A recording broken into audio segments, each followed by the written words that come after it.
So, we've all seen those videos of locals in Qatar refusing to speak with Israeli reporters that interviewed them. I mean, they gladly conversed with them until they found out that they're actually speaking with Israeli media.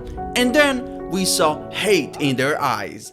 Hello. Hello. Where are you from? I'm from Qatar. Oh! Okay, just help me to check.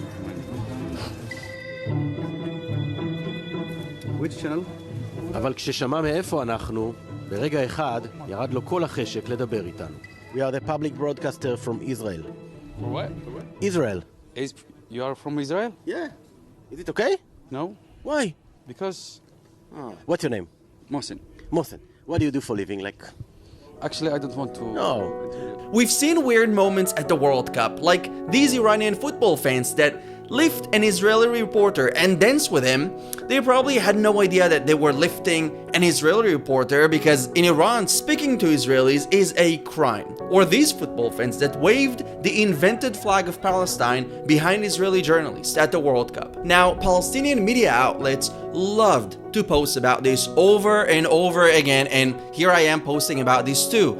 But I want to talk about the elephant in the room, because while they angrily refuse to speak to Israelis, they are happily using Israeli technology. Yes, the kind of technology that you can find in iPhones, like the facial recognition, internet, medical technology, and Israeli innovation that accompanies humanity on a day-to-day life. So yes, they are basically a bunch of hypocrites, because if they really wanted to boycott Israel, they would need to move and live under a rock.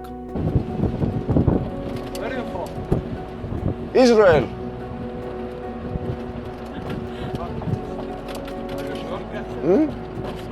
Yes, we are the media from Israel.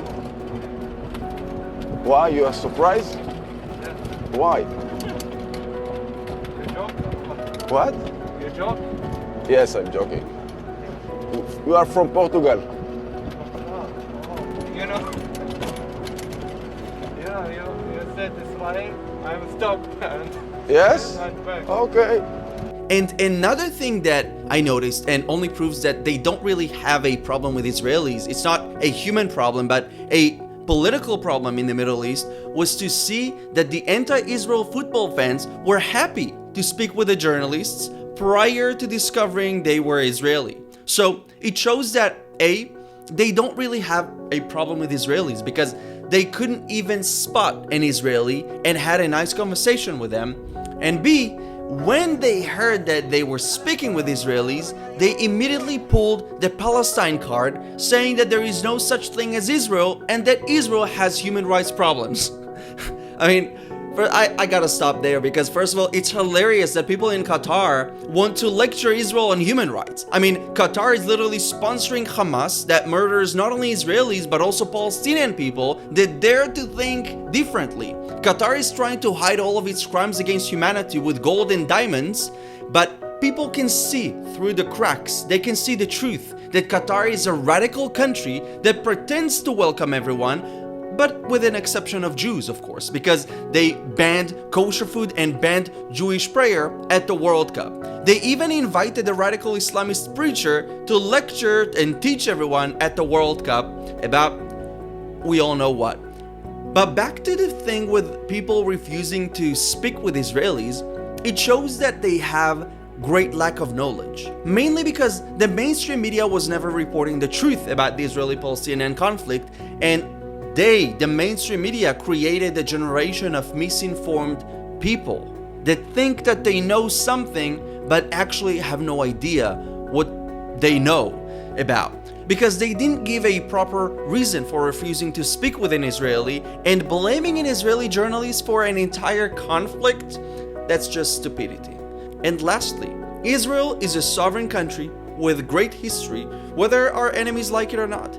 And even in the darkest rooms of the international community, such as the Human Rights Council of the United Nations, that in my opinion doesn't really represent human rights but mere interests, they recognize the fact that Israel is a sovereign country. I mean, every Monday and Thursday they blame Israel for occupying Palestinian land and for Israel does this and that.